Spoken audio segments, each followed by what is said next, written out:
आप सभी की प्रिपरेशन कैसी चल रही? तो अभी हम लोग करेंगे कुछ क्वेश्चंस, ठीक है। क्वेश्चंस आपके आज न्यूमेरिकल बेस्ड क्वेश्चंस है, तो आप देख सकते हैं ये कुछ न्यूमेरिकल्स हम लोग करने वाले हैं, ठीक है। तो यहाँ पे देखिए हमारा फर्स्ट क्वेश्चन क्या है, आपको सेविंग फंक्शन गिवन है, ठीक है। क्या गिवन है? Saving function. इन्वेस्टमेंट आपको गिवन है, आपको क्या निकालना है? इक्विलिब्रियम लेवल ऑफ कंजम्पशन, ठीक है। तो देखिए यहाँ पे सेविंग इक्विलिब्रियम का अगर हम लोग केस देखते हैं तो यहाँ पे सेविंग के इक्वल होता है इन्वेस्टमेंट। क्यों होता है? हम लोग ने किया हुआ है AD is equal to AS, ठीक है। एग्रीगेट डिमांड के बराबर है एग्रीगेट सप्लाई। एग्रीगेट डिमांड का फॉर्मूला है C plus I, aggregate supply का फॉर्मूला है C plus S। C cut गया तो क्या बचा? I is equal to S या फिर S is equal to I, ठीक है। तो ये आपको समझ में आया। इक्विलिब्रियम का केस में सेविंग के बराबर इन्वेस्टमेंट होता है, एग्रीगेट डिमांड के बराबर एग्रीगेट सप्लाई जहां पे होगा वहां पे सेविंग के बराबर इन्वेस्टमेंट होगा। अब सेविंग का वैल्यू देखिए यहाँ पे क्या है, -20 प्लस 0.2 y। इन्वेस्टमेंट का वैल्यू क्या है आपका? 100, ठीक है। तो इसको सॉल्व करेंगे 0.2 y इज इक्वल टू 100, -20 इधर आएगा तो क्या आएगा? होगा +20, 120, 0.2 y is equal to 120 upon 0.2, यहाँ पे आ गया 600।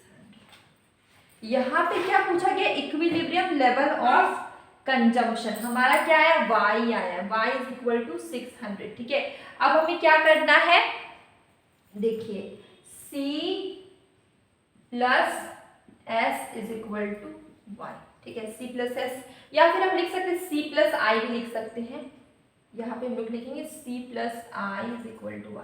देखिए आप देखते हैं C प्लस I मतलब एग्रीगेट डिमांड का फॉर्मूला क्या? Consumption plus investment. Aggregate supply को हम लोग Y बोलते, इनकम भी बोलते, आउटपुट भी बोलते, इसलिए मैंने यहाँ पे Y लिख दिया। अब देखिए C का वैल्यू, यहाँ पे C का वैल्यू हमें निकालना है इक्विलिब्रियम लेवल ऑफ कंजम्पशन, ठीक है। तो C का वैल्यू कुछ नहीं पता नहीं हमें, और I का वैल्यू है हमारा 100 और Y का वैल्यू अभी हम लोग ने निकाला हुआ है, कितना होगा? 600, ठीक है। 600 है। अब हम लोग इसको सॉल्व करेंगे तो क्या है? C is equal to 600 minus 100 तो आएगा 500, ठीक है। 500, C का वैल्यू हमारा क्या है? 500। तो आपका आंसर क्या होगा? A। Answer will B A 500, ठीक है। कैलकुलेशन आप देख लीजिए, अगर कहीं मिस्टेक हुआ होगा। देखिए -20 था तो इधर आके +20 हुआ, 120 हो गया, फिर इसको 0.2 को नीचे आ गया, ठीक है। ये मल्टीप्लाई में था, यहाँ पे आके डिवाइड हो गया, पॉइंट हटाए, ऊपर में 0, इसको काटे कितना है? 600 आया, ठीक है। C plus I is equal to y। ये C plus I formula aggregate demand का, consumption plus investment. Y aggregate supply को आप Y इनकम भी बोलते हैं, आउटपुट भी बोलते हैं, इसलिए इसको हम लोग ने Y लिखा हुआ है। C का वैल्यू निकालना था, I का वैल्यू आपको क्वेश्चन में गिवन है 100, ठीक है, और Y का वैल्यू आपको क्या है? 600 है, ठीक है। अब इसको हम लोग सॉल्व करेंगे तो कितना आएगा? 500, ठीक है। कोई दिक्कत नहीं है। अब लोग नेक्स्ट क्वेश्चन आते हैं।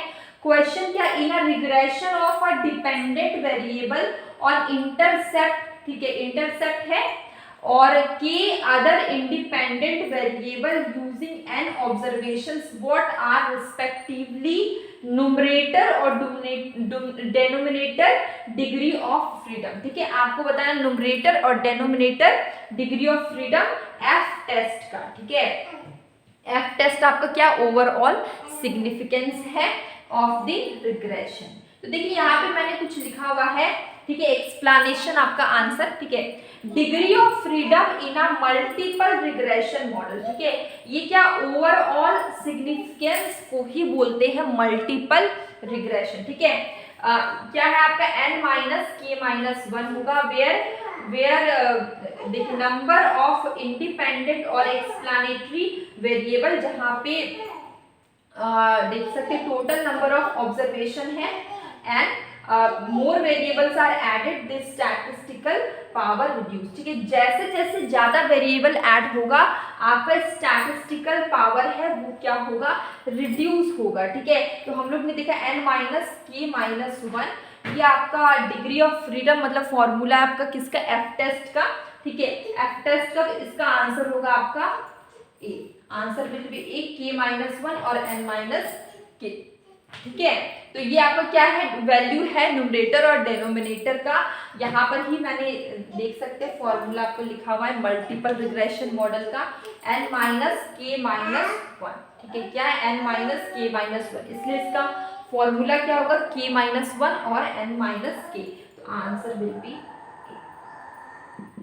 इसमें आपको डिग्री ऑफ फ्रीडम पूछा गया था मल्टीपल रिग्रेशन को। आपको क्वेश्चन ये भी आ सकता है कि मल्टीपल रिग्रेशन कौन सा है, तो आपका मल्टीपल रिग्रेशन या फिर ओवरऑल रिग्रेशन की बात करें तो एफ टेस्ट आपका मल्टीपल या ओवरऑल रिग्रेशन होता है। ठीक है, तो इसका आंसर आपका ए है। और ये हमारा छोटा सा सेशन था न्यूमेरिकल क्वेश्चन का।